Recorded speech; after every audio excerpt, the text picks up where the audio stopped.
aircraft carrier shocked the world. Long-standing diplomatic tensions between the United States of America and China reached a boiling point in June of 2023, and they spilled over into the Taiwan Strait. With the Canadian warship HMCS Montreal at its side, the American guided missile destroyer U.S. Changhoon DDG-93 of the Arleigh-Burke class steamed ahead into the length of the ocean that separated Taiwan from mainland China. The stretch of ocean is approximately 80 miles wide. The Chinese Type 052D destroyer rushed ahead at full speed, passing the American warship, and then abruptly turned hard to starboard. This occurred off the port side of the U.S. Changhoon. Taking prompt action, the Changhoon slowed down to 10 knots to avoid colliding with the Chinese ship. This granted the Chinese vessel the opportunity to cross right in front of its bow. Only by a distance of 150 yards did they avert a collision. It came perilously close to being tragic. Both of these warships have a length that is greater than 500 feet from bow to stern, and they have a displacement that is greater than 7,000 tons. Displacement is the phrase that describes the weight of a ship, which is determined by the volume of water that it pushes out of the way when sailing. It could not be denied that China was trying to make a point. The vessels from the United States and Canada were aware that their presence in the Taiwan Strait would provoke hostile reactions from China. Even though China has not yet acknowledged Taiwan's sovereignty, defense officials in the United States have long considered the Taiwan Strait to be a strategic flashpoint. Beijing asserts that it is now capable of destroying a nuclear-powered aircraft carrier belonging to the United States with certainty. Reporting from the state-controlled media, new tests carried out by researchers affiliated with the People's Liberation Army, PLA, confirmed a success rate of 100% when 24 hypersonic missiles were fired at the United States Navy's most advanced aircraft carrier, the United States Gerald R. Ford. According to research published in the Journal of Test and Measurement Technology published by the Chinese government, the result demonstrates that carrier groups from the United States might be destroyed with certainty. A computer-based war simulation that was centered on removing a United States carrier battle group from the South China Sea was reportedly played a total of 20 times, as reported by the South China Morning Post. In the hypothetical situation, the United States military unit was attacked after receiving repeated warnings to refrain from approaching one of the contested islands that are claimed by China, Vietnam, and the Philippines. According to the SCMP, every single surface vessel belonging to the United States was shattered by the attack and eventually sank in the simulation. Because the Chinese Communist Party has broken its commitment to provide the financial center autonomy until the year 2047, the magazine that is based in Hong Kong is now subject to the stringent media control legislation that Beijing has brought into effect. Following the repeated failure of Russia's new hypersonic weapons, the Kinzhal, Dagger, and Iskander, defender of mankind, hypersonic missiles over Ukraine, the report has been released. On the other hand, his ballistic missiles do not possess the much-proclaimed capability of China to maneuver at extremely high speeds. According to Ian Boyd, a professor of aerospace engineering sciences at the University of Colorado Boulder, this capability threatens to sideline U.S. aircraft carrier groups in the Pacific, potentially shifting the strategic balance of power and leaving the United States with limited options for assisting Taiwan if China invades.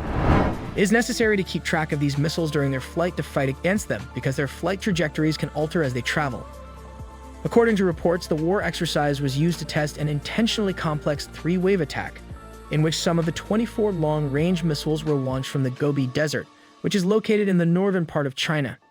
The United States ship Ford, a cruiser of the Ticonderoga class, and 4 destroyers of the Arleigh-Burke class were among the vessels that were used to engage in this assault. The idea was to launch several rounds of missile attacks to differentiate between the genuine warships and the decoys, wear out their defensive systems, and mop up any military vessels that managed to survive. According to reports, the simulation provided the ships that were defending with a total of 264 air defense missiles. These failed to have any substantial effect on warheads that were approaching at speeds greater than 11 times the speed of sound and maneuvering, even though they were approaching. The United States of America is in the process of replacing its fleet of supercarriers with vessels that are more technologically sophisticated than the Gerald R. Ford class.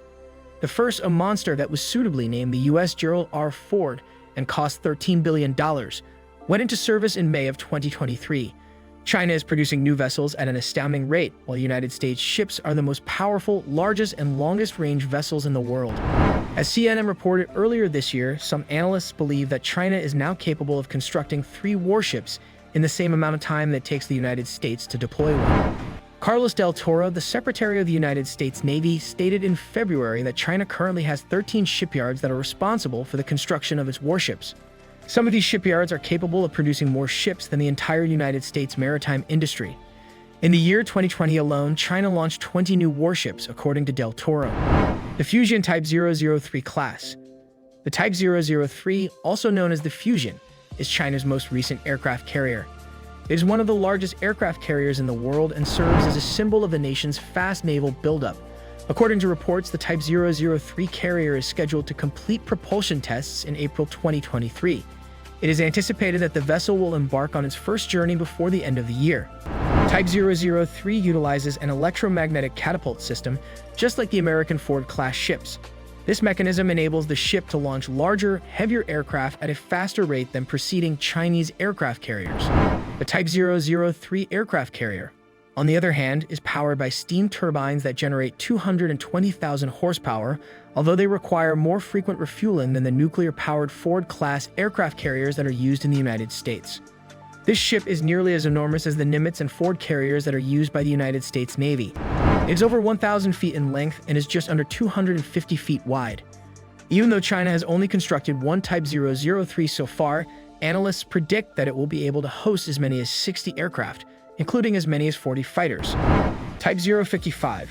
Since its introduction into service in the year 2020, China's Type 055 guided missile destroyers have rapidly garnered a reputation for being among the most competent air defense destroyers in the entire world. Even though it is frequently compared to vessels of the Arleigh-Burke class in the United States, the Type 055 is more contemporary and appears to feature some stealth design aspects that may make it more difficult to detect at long range than its American counterparts. Even though China considers the Type 055 to be a destroyer, it is significantly larger than some cruisers that are used in the United States. It is more than 590 feet in length and weighs between 12,000 and 13,000 tons. The distinction between the two ships is becoming increasingly difficult to discern. Cruisers were traditionally larger and more heavily armed than destroyers.